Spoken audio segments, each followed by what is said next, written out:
سبحان ربك رب العزة عما يصفون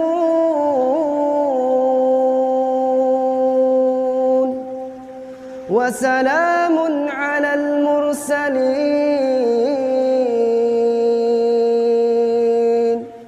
والحمد لله